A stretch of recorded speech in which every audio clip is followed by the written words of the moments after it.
The cost of ending war will be born by Europe and Ukraine, ముఖ్యంగా Ukraine. అంటే ఈ యుద్ధాన్ని వల్ల నష్టపోయింది ఉక్రెయిన్, యుద్ధం ముగించడానికి కుదిరిన ఒప్పందం వల్ల కూడా నష్టపోయేది ఉక్రెయినే. సో యుక్రెయిన్ పరిస్థితి ఏంటి అంటే అమెరికా పైన నమ్మి, అమెరికా పైన ఆశపడి రష్యా లాంటి బలమైన దేశంతో పెట్టుకున్నాడు. ఇవాళ అనుభవించే పరిస్థితి వచ్చింది. సరే, ఎన్డీఏ విజన్, ఆయన ఆలోచించే తీరు, ముఖ్యంగా మోదీ గారు అవలంబిస్తున్న కొన్ని అంశాలన్నీ కూడా చాలా ఇంట్రెస్టింగ్గా చర్చనీయాంశంగా మారుతున్న నేపథ్యం. అదేంటంటే భారత్ ఖతార్తో ఒప్పందాలు. ఢిల్లీలో ఖతార్ పాలకుడు షేక్ తబీబ్ బిన్ హమద్తో మోదీ భేటీ అవ్వడం, 2.43 లక్షల కోట్ల వాణిజ్య లక్ష్యంగా వీళ్ళు భేటీ జరిగింది. దాని మీద ఒప్పందాలు కుదుర్చుకున్నారు. అయితే దేశంలో ఒక వైఖరి, అంతర్జాతీయంగా మోదీ అవలంబిస్తున్నది మరొక వైఖరి అన్నది పెద్ద ఎత్తున వస్తున్న కామెంట్స్. అంటే మీరు అన్నది నిజం. మన దేశంలో ఎన్నికలు వస్తే మోడీ ఏం మాట్లాడతాడు? మందిర్, మసీద్, ముస్లిం, ముజ్రా, మంగళసూత్ర, ఇవన్నీ మాట్లాడతారు. అన్నీ ఎమ్ములే. సో ఇవన్నీ మాట్లాడతారు. ఎలక్షన్స్ వస్తే అంతే. సో ఎలక్షన్లు వస్తే ఏమంటారు? మీ మంగళసూత్రాలు తీసుకెళ్ళి ముస్లింలకు ఇస్తారట, మీ భూములు తీసుకెళ్ళి ముస్లింలకు ఇస్తారట, మీ ఫ్లాట్లు తీసుకెళ్ళి ముస్లింలకు ఇస్తారట అని ప్రైమ్ మినిస్టర్ మాట్లాడతాడు. ఇక ఎన్నికలు ఉన్నా లేకపోయినా మిగతా నాయకులు మాట్లాడతారు. నిన్న కాక మన బండి సంజయ్, రాహుల్ గాంధీ ముస్లిము మాట్లాడలేదా? ఓబీసీల్లో ముస్లింలు, ఓబీసీలు అంటే మేము అంగీకరించము. సో బీజేపీ మొత్తం రాజకీయం అంతా ముస్లిం చుట్టే తిరుగుతుంది. సో ఎందుకు? దేశంలో యాంటీ ముస్లిం మొబిలైజేషన్. మోడీయే కాదు, ఈ రైట్ వింగ్ పాలిటిక్స్లో ఉండేటువంటి ఒక ఎత్తుగడ ఏంటంటే they identify an enemy with in. Majority ప్రజల్ని రెచ్చగొట్టడానికి, మెజారిటీ ప్రజల్ని వాళ్ళ ఆర్థికపరమైన అంశాలు, వాళ్ళ లైవ్లీహుడ్ ఇష్యూస్, వాళ్ళ రియల్ ఇష్యూస్ నుంచి దూరంగా తీసుకెళ్ళి మొబిలైజ్ చేయడానికి ఒక ఎనిమీ వితిన్ కనుక్కుంటారు. ఇది మీకు యూరోప్లో మనం మధ్యయుగాల్లో చూసాం. యూకేలో ప్రొటెస్టెంట్లు ఎనిమిగా, ఫ్రాన్స్లో క్యాథలిక్లను ఎనిమిగా, ఇలా ఎవరినో ఒకరిని ఎనిమిగా చూడాలి. ఇప్పుడు ట్రంప్ ఎవరిని ఎనిమిగా చూస్తున్నాడు? Blocks, Hispanics, illegal immigrants, Asian Americans, వీళ్ళందరినీ ఇల్లీగల్ అంటే మేక్ అమెరికా గ్రేట్ అగైన్ జరగాలంటే అమెరికాలో తెల్లవాళ్ళే ఉండాలి, తెల్లవాళ్ళ ఆధిపత్యమే ఉండాలి అని. సో మీకు సౌత్ ఆఫ్రికాలో 7% ఉన్నటువంటి white population, they hold most of the land. Agriculture ల్యాండ్లో అయితే 80% వాళ్ళ దగ్గరే ఉంది. అంటే సౌత్ ఆఫ్రికాలో 7% ఉన్న తెల్లవాళ్ళు అక్కడున్న 80% వ్యవసాయ భూమి, 50-60% టోటల్ ల్యాండ్ తమ చేతిలో పెట్టుకున్నారు. సౌత్ ఆఫ్రికా ప్రభుత్వం ఏం చేసింది? ఇది అన్యాయం కదా, శ్వేతజాతి పాలన పోయింది. ఇప్పుడు మన దగ్గర అంటే బ్రిటిష్ వాళ్ళు వెళ్ళిపోయేటప్పుడు తెల్లవాళ్ళు ఎవరు లేడు. ఇక్కడ చాలా తక్కువ మంది ఆంగ్లో ఇండియన్స్ కొద్దిమంది మిగిలారు. కానీ సౌత్ ఆఫ్రికాలో ఆ తెల్లవాళ్ళ పాలన పోయాక కూడా ఇంకా 7% ఉంటారు తెల్లవాళ్ళు. సో వాళ్ళు బ్రిటిష్ వైట్ పాపులేషన్, వాళ్ళు సౌత్ ఆఫ్రికాలో భాగమైపోయారు. నేషనల్ రీకన్సిలియేషన్లో భాగంగా అక్కడ అపార్థైడ్ జాత్యంకర పాలన పోయినప్పుడు వైట్ పాపులేషన్ అక్కడే ఉండిపోయారు. కానీ జాత్యంకర పాలన అంటే వలస పాలన ఉన్న రోజుల్లో రాజ్యమేలారు వైట్స్ కనుక ఇప్పటికీ కూడా ల్యాండ్ వాళ్ళ చేతుల్లో ఉంటుంది. సౌత్ ఆఫ్రికా ప్రభుత్వం అనేది అన్యాయం అని చెప్పి ల్యాండ్ డిస్ట్రిబ్యూషన్ మొదలుపెట్టింది. దానికి ట్రంప్ తీవ్రంగా స్పందించాడు. మీ అంతు చూస్తాం ఇదేంది అని. ఎందుకు? వైట్స్ చేతిలోనే ల్యాండ్ ఉండాలి అని. కారణం ఏంది? అమెరికాలో ఉన్న white population Trump major voting base. అందువల్ల నాన్ వైట్లను శత్రువులుగా చూపి అమెరికాలో మీకు ఉద్యోగాలు రావడం లేదు. కారణం ఈ నల్లవాళ్ళు, ఈ ఆఫ్రికన్స్, ఈ హిస్పానిక్స్, ఈ మెక్సికన్స్, ఈ ఇండియన్స్ అని చూపడం లేదు. అమెరికాలో మీకు కాస్ట్ ఆఫ్ లివింగ్ ధరలు పెరిగాయి. ఇప్పుడు కోడిగుడ్ల ధరలు భారీగా పెరిగాయి. కోడిగుడ్లను కూడా టర్కీ నుంచి ఇంపోర్ట్ చేసుకుంటుంది అమెరికా. మామూలుగా పెరగలేదు, ఎందుకంటే బర్డ్ ఫ్లూ ఫియర్తో కోట్ల గుడ్లను ధ్వంసం చేస్తున్నారు. సో దాంతో మీకు 20-30% పెరిగింది. ఈ ఇయర్లో 2025లో 20% పెరుగుతుందండి. 2 to 3 times పెరిగింది. సో దానికి ఎవరు కాదు అంటే మళ్ళీ దానికి కూడా ఈ నల్ల వాళ్ళు ఎక్కువ గుడ్లు తింటున్నారు, ఈ మైనారిటీస్ ఎక్కువ గుడ్లు తింటున్నారు అంటాడు.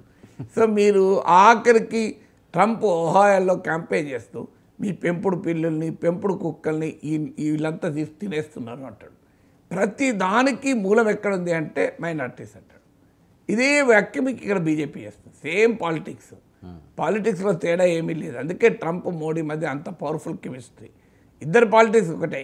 సమాజంలో ఉన్న మెజారిటీ ప్రజల్ని ఒక మైనారిటీని శత్రువుగా ప్రమాదంగా చూపెట్టి, ఇప్పుడు అమెరికాలో ఏం చెప్తున్నాడు ట్రంప్, ఇక వైట్స్ మైనార్టీ అయిపోతారు, వైట్స్కు దిక్కుండదు, వైట్స్ మైనార్టీల చేతుల్లో గిలగిలలాడాలి అని.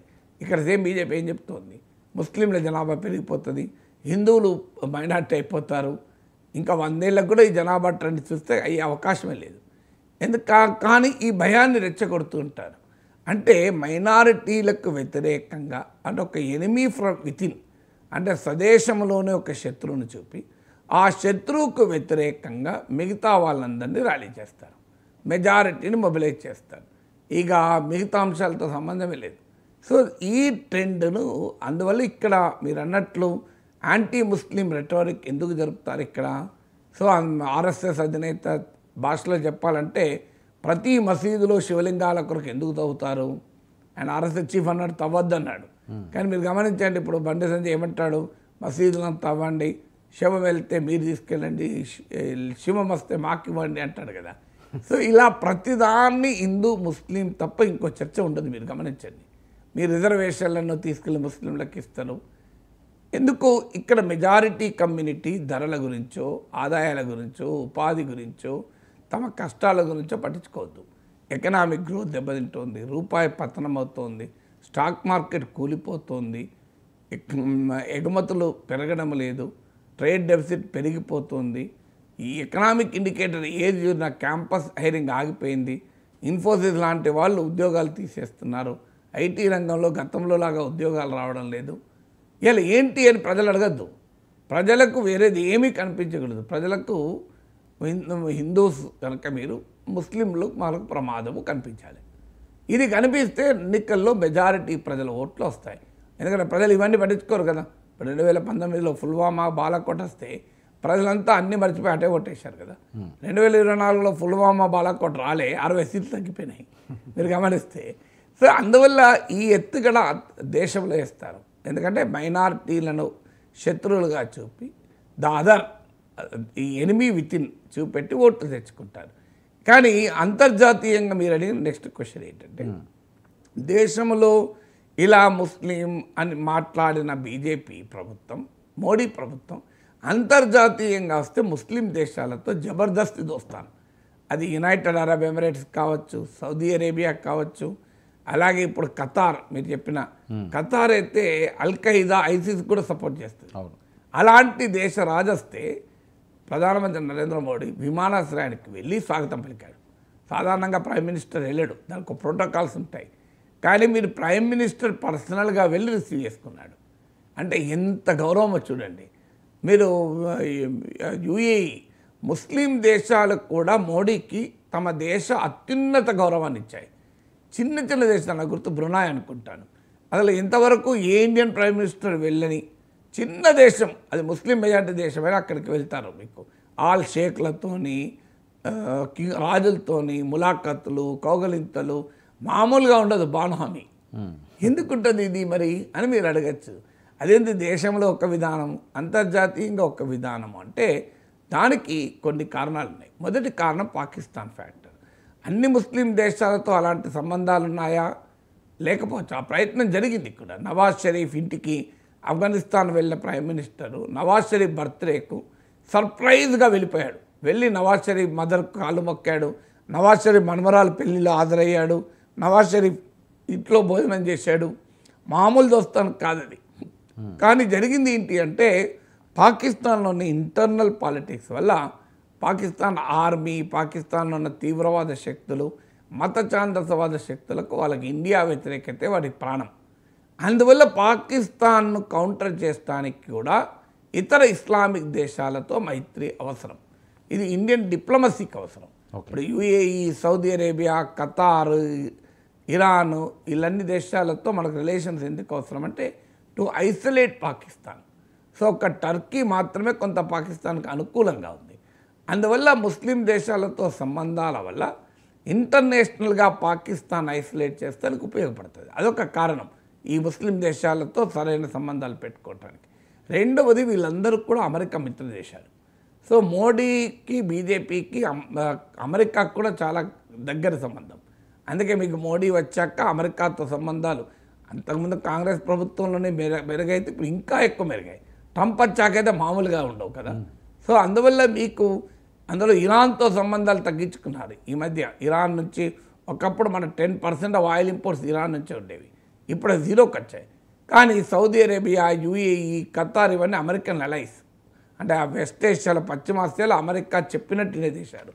అందువల్ల అమెరికాతో ఉన్న క్లోజర్ రిలేషన్స్ వల్ల కూడా ఈ దేశాలతో సంబంధాలు, ఇది రెండో కారణం.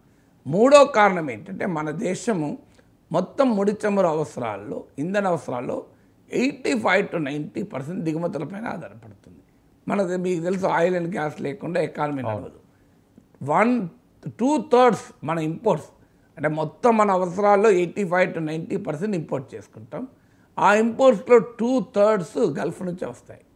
ఇప్పుడు రష్యా పైన ఆంక్షలు పెట్టాక అమెరికా రష్యన్ ఆయిల్ చీప్గా దొరికితే కొంత మనం రష్యా తీసుకున్నాం. కానీ ప్రధానమైన సోర్స్ మనకు ఈ పశ్చిమాసియా.